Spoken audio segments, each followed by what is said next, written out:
We're about to take a wild ride through 1,000 years of Islamic history, where deserts turn into empires and caliphs and sultans are the OG influencers.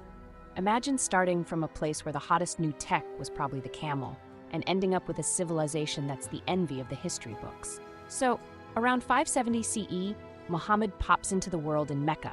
He's just chilling until boom, God slides into his DMs and is like, "Hey, wanna be my last prophet?"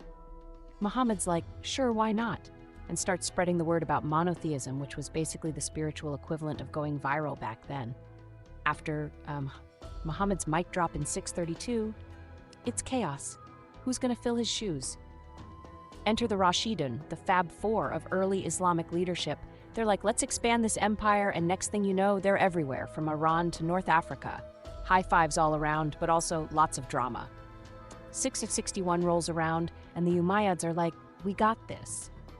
They move the capital to Damascus because, let's face it, it's got better nightlife than the desert. They go dynasty style, passing the caliph title like a family heirloom, and stretch the empire even further. But like any good show, it's not without its plot twists and rebellions. 750, and it's out with the old, in with the Abbasids. They're like, let's make Baghdad the place to be, turning it into the ancient world's version of New York City. It's the golden age of Islam, baby. Science, literature, and the arts are popping. Harun al-Rashid even sends an elephant to Charlemagne, because why not? Meanwhile in Spain, the Umayyads are holding on, throwing epic pool parties while the Christian Reconquista is knocking at the door. Over in the east, the Persian Buyids and Fatimids are stirring the pot, making the Abbasids sweat. The Seljuks strut in, converting to Islam and taking names. They grab Baghdad, kick out the Shia Buyids, and start playing bodyguard for the Abbasids. They also open the door to Anatolia for the Turkic tribes, setting the stage for the next big act. 1095, and it's crusade o'clock. Europeans are trying to crash the Middle Eastern party, but Saladin and the gang aren't having it.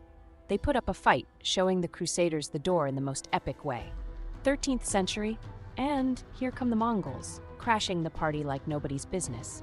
They're led by Genghis Khan, the original party crasher, who decides the Khwarezmian Empire's guest list is too long and needs trimming. Baghdad gets a makeover, Mongol style, which is less house hunters and more demolition man. The Mamluks then show up, originally as the plus ones who take over the whole party. They smack down the Mongols at Ain Jalut and become the new bouncers of Islam.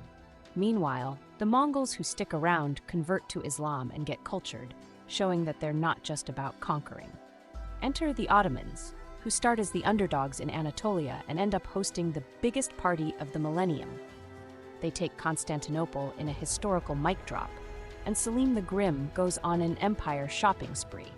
The Safavids and Mughals set up shop nearby, and it's a full-blown empire block party. And that's how the Ottoman Empire became the last caliphate to drop the mic, wrapping up in the 20th century after a 600-year run. It's been a wild ride through Islamic history, filled with twists, turns, and a whole lot of empire building. Thanks for coming along on this historical roller coaster.